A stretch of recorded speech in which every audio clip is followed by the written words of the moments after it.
पुरुषार्थ बड़ा या भाग्य। एक बार दो राज्यों के बीच युद्ध की तैयारियां चल रही थीं। दोनों के शासक एक प्रसिद्ध संत के भक्त थे। वे अपनी अपनी विजय का आशीर्वाद मांगने के लिए अलग अलग समय पर उनके पास पहुंचे। पहले शासक को आशीर्वाद देते हुए संत बोले, तुम्हारी विजय निश्चित है। दूसरे शासक को उन्होंने कहा, तुम्हारी विजय संदिग्ध है। दूसरा शासक संत की यह बात सुनकर चला आया, किंतु उसने हार नहीं मानी और अपने सेनापति से कहा, हमें मेहनत और पुरुषार्थ पर विश्वास करना चाहिए, इसलिए हमें जोर शोर से तैयारी करनी होगी। दिन रात एक करण युद्ध की बारीकियां सीखनी होंगी। अपनी जान तक को झोंकने के लिए तैयार रहना होगा। इधर पहले शासक की प्रसन्नता का ठिकाना न था। उसने अपनी विजय निश्चित जान अपना सारा ध्यान आमोद प्रमोद व नृत्य संगीत में लगा दिया। उसके सैनिक भी रंगरलियां मनाने में लग गए। निश्चित दिन युद्ध आरंभ हो गया। जिस शासक को विजय का आशीर्वाद था, उसे कोई चिंता ही न थी।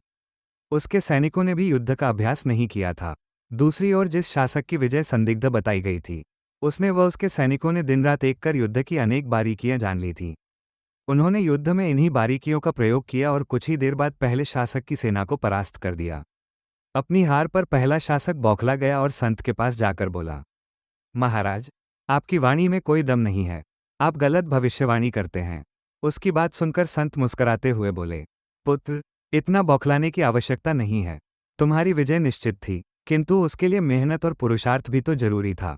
भाग्य भी हमेशा कर्मरत और पुरुषार्थी मनुष्यों का साथ देता है, और उसने दिया भी है। तभी तो शासक जीत गया जिसकी पराजय निश्चित थी।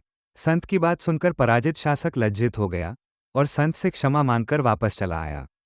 आपको ये कहानी कैसी लगी? ऐसी ही नई नई और प्रेरणादायक कहानियां सुनने के लिए हमारे चैनल को ज़रूर फॉलो और कमेंट करें। धन्यवाद।